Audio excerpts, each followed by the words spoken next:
I am feeling rather conflicted about a decision I have made regarding my family, so I would like to know everyone's opinion on whether I am right or wrong about this. To start with, my life turned upside down 4 weeks ago when my husband, Dave, suddenly announced one evening that he was leaving me and our daughter. This announcement came out of nowhere and nothing could have prepared me for that moment. I was completely blindsided and lost. You see, Dave was the love of my life. I had always been gaga over him since the first day I had met him at a friend's party. He was 100% my type. We eventually became friends and then started dating when we realized that our attraction was mutual.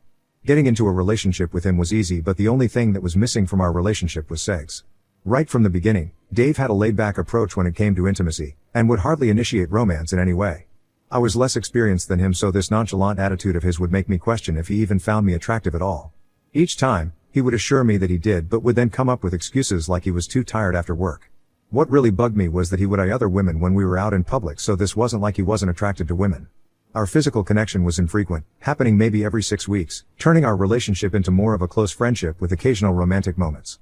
Though the scarcity did leave me wanting more, I held my tongue due to my love for him and my fear of making him feel uneasy by discussing this again and again.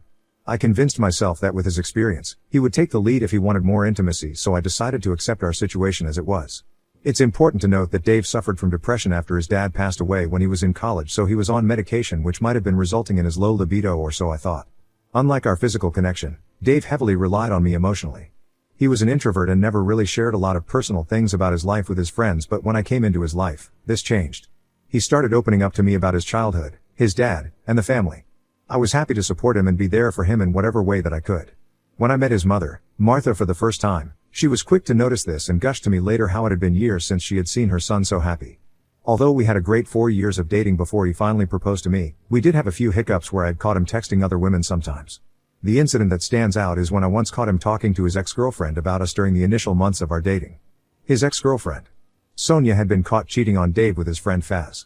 Dave had left her despite her apologies, but Sonia would still try to get back together with him.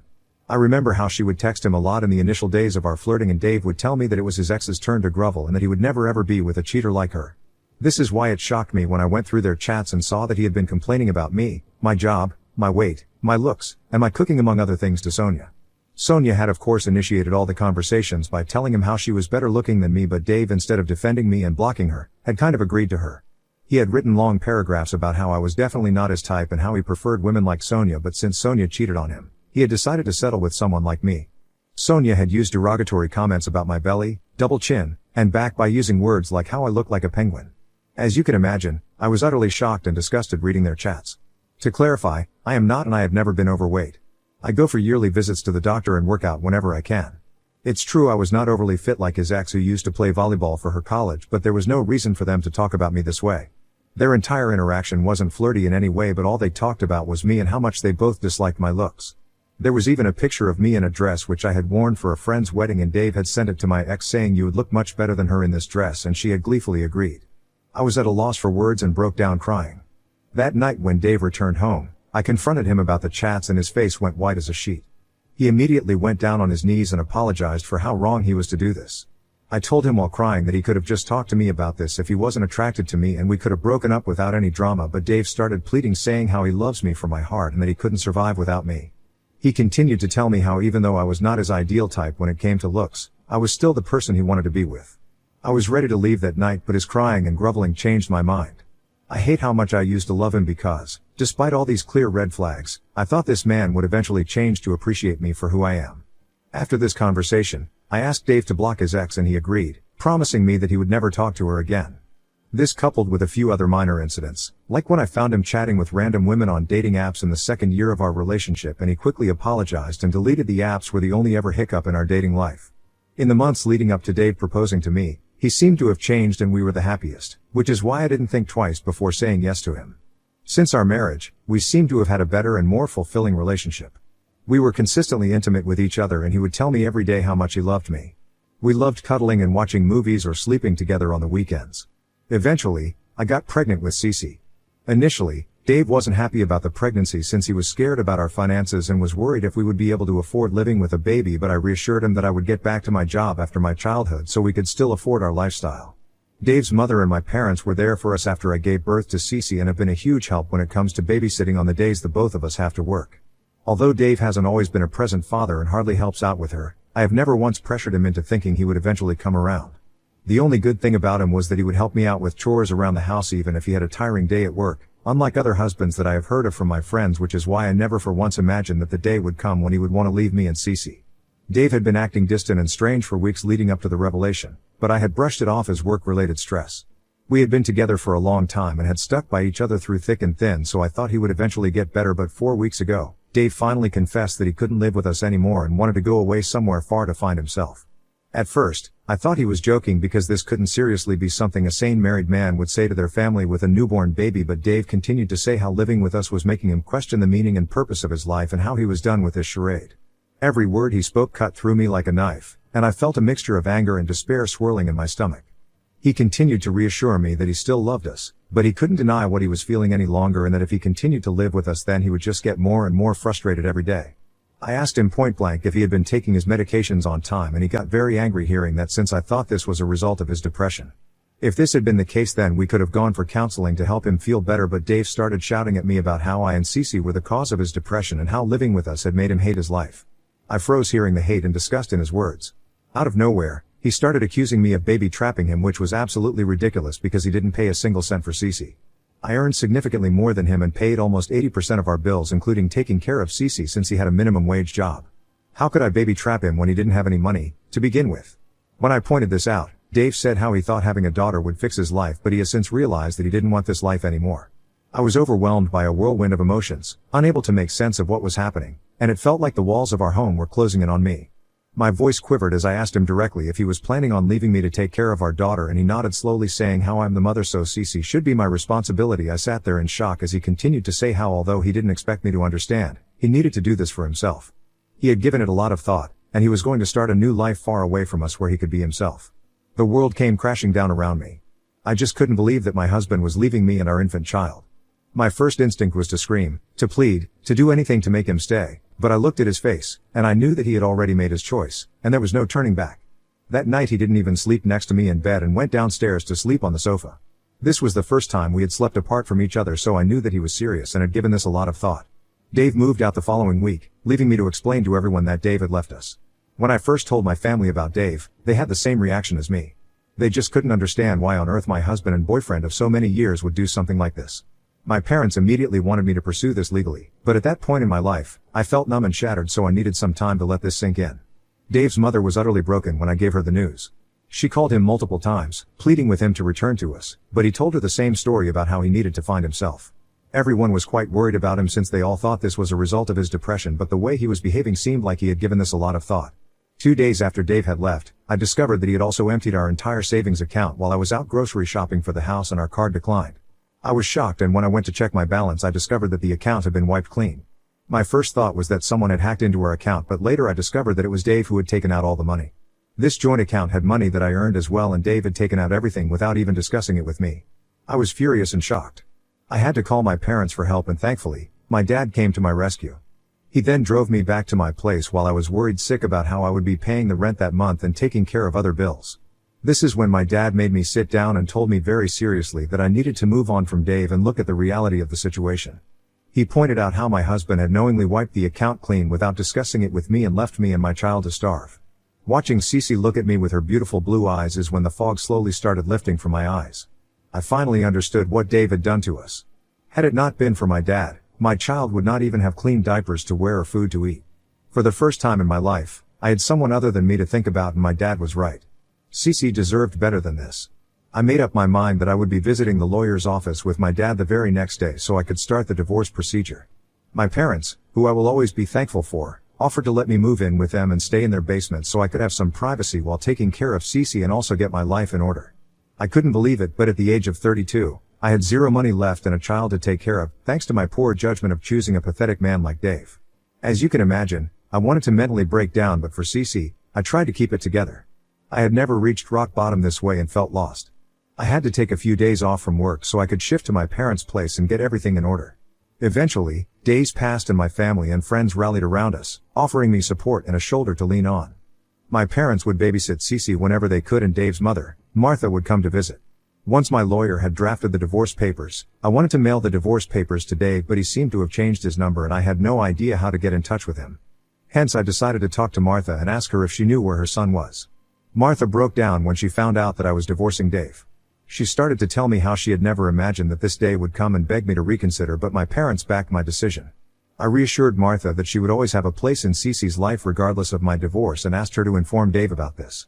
I wanted to get done with this divorce since all the papers and custody agreement had been prepared and we could then move on from all this. Martha, still weeping begrudgingly, agreed to pass on the message to Dave. Last week, I received a call from an unknown number. I was at work so I ignored the call, but in the evening I received a call from the same number again. This time I picked up and to my surprise, it was Dave on the other end of the line. He tentatively told me hello while I was speechless to hear his voice after 4 weeks. He hesitated before telling me that Martha had talked with him about my decision and that he wanted to meet me urgently to discuss a few things. I firmly told him that anything he wanted to discuss, he could talk to my lawyer, but Dave started pleading that he just had to see me. I was confused, so I asked him to clarify, but Dave was being very dodgy. He kept repeating how we needed to have this conversation and that it was really important. His repeated pleas were difficult to ignore, so I took a moment to gather my thoughts and finally agreed to meet with him alone, albeit cautiously. The rendezvous was set, and we decided to meet at a cafe near my parents' place. As I hung up the call, a whirlwind of questions and uncertainties filled my mind, leaving me anxious about meeting him. I decided not to tell my parents anything until after I met him to see what the discussion he kept talking about was. I knew my dad would literally murder Dave if he got his hands on him. On the day of our meeting, I arrived early, nervously sipping my coffee as I waited for Dave. It wasn't long before he walked in, approaching me with a mix of hesitation and determination. I couldn't believe how in just 4 weeks, this man had gone from the love of my life to someone I felt disgusted towards when looking at him. I didn't want to entertain him, so I kept quiet when he tried to awkwardly ask how I was doing or if Cece was doing well. Eventually, Dave gathered his courage and told me how Martha had informed him of my decision to divorce him, which had shocked him completely. He told me that finally hearing the word divorce had made him realize what exactly he had done and he didn't want to lose me and Cece. I stared at him blankly as he kept speaking all those empty words which I would have readily believed a few weeks ago, but now I knew much better. Dave then dropped a bombshell. He proposed that he wanted to come back to us and wanted me to forgive him. He said how things hadn't gone down the drain yet, so I could still forgive and forget about all of this so he could move back and we would continue to live our normal lives. I stared at him in disbelief as he told me that he had realized that this was the life he wanted and couldn't imagine a life without us. I took a few moments to gather my thoughts. Although I did want my child to have her father in her life, I knew that Dave and I could never go back to who we were. I also knew that if Dave had really cared for us, then he would not have emptied our joint account and left me and Cece to starve. What he had done was unforgivable to me and I could never forget it. As much as the idea of getting back as a family appealed to me, I couldn't ignore the pain and anger that had built up from his abandonment. So, I firmly told him that while I appreciated the offer, I just couldn't forget how he had selfishly decided to leave me and our baby to fend for ourselves. I told him that I was living at my parents' place and they were much more of a parent figure to Cece than Dave ever was. I reminded him how he had accused me of baby trapping him, so he couldn't just waltz back into our lives because there was no guarantee that he wouldn't pull this shit again in the future. I wanted to protect Cece so she could have a stable family to rely on. I reminded him how he was selfish enough to wipe our joint account clean while leaving me all alone to take care of our infant daughter, to which Dave tried to clarify how he knew my parents would take care of him and that he needed to clear his head. I scoffed at his audacity and told him that I would never be coming back to him. Dave kept pleading with me to reconsider, his eyes filled with desperation, but I knew that if I allowed him back into our lives, I would be taking a huge gamble and I didn't want that anymore.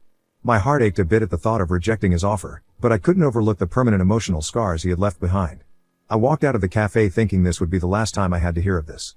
Unfortunately, since my meeting with Dave, Martha has been trying to make me reconsider my decision. She keeps saying how I should think about Cece and that my daughter would want to live with both her parents. She keeps arguing that Dave made a mistake and that as his wife I should forgive him. She clearly thinks I am being selfish and wants me to put my child's comfort above my heartbreak. However, I am adamant about not giving Dave another chance. Due to her words, I have been questioning my own judgment, torn between the potential benefits of accepting Dave's offer and the memories of his abandonment. So Reddit, am I the a-hole for rejecting Dave's offer and possibly keeping Cece from having a whole family? Should I forgive Dave and get back together with him?